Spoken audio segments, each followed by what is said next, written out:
মুহাম্মদ বিন Ubaidullah হতে বর্ণিত, তিনি বলেন, একদা দ্বিতীয় খলিফা হযরত ওমর রাদিয়াল্লাহু আনহু এর নিকটে কিছু কাপড় আসলো। তিনি সেগুলি হকদারগণের মাঝে বন্টন করে দেন।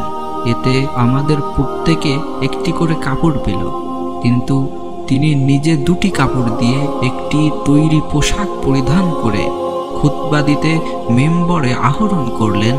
কিন্তু শ্রোতাদের অন্যমনস্কতা লক্ষ্য করে তিনি জিজ্ঞাসা করলেন, হে লোক সকল, তোমরা কি আমার কথা শ্রবণ করছো না?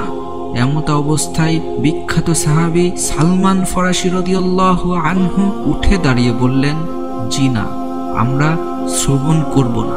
ওমর রাদিয়াল্লাহু আনহু বললেন, কেন কেন হে আবু আব্দুল্লাহ?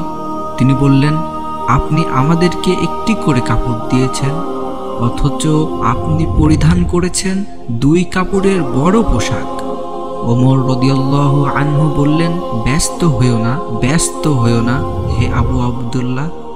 অতঃপর তিনি ছেলে আব্দুল্লাহ বিন ওমর রাদিয়াল্লাহু আনহু এর দিকে ইশারা করলে তিনি উঠে দাঁড়ালেন। অতঃপর ওমর রাদিয়াল্লাহু আনহু বললেন, আমি আল্লাহর কসম করে জিজ্ঞেস করছি, আমার পোশাকে যে অতিরিক্ত কাপড় রয়েছে সেটা কি তোমার নয়?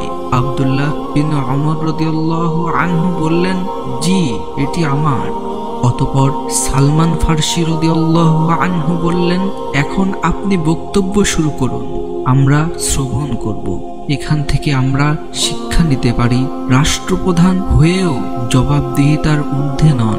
তাকে পরকালে যেমন আল্লাহর কাছে তার দায়িত্ব সম্পর্কে জবাবদিহি করতে হবে, তেমনি দুনিয়াতেও তিনি জনগণের কাছে দায়বদ্ধ থাকবেন।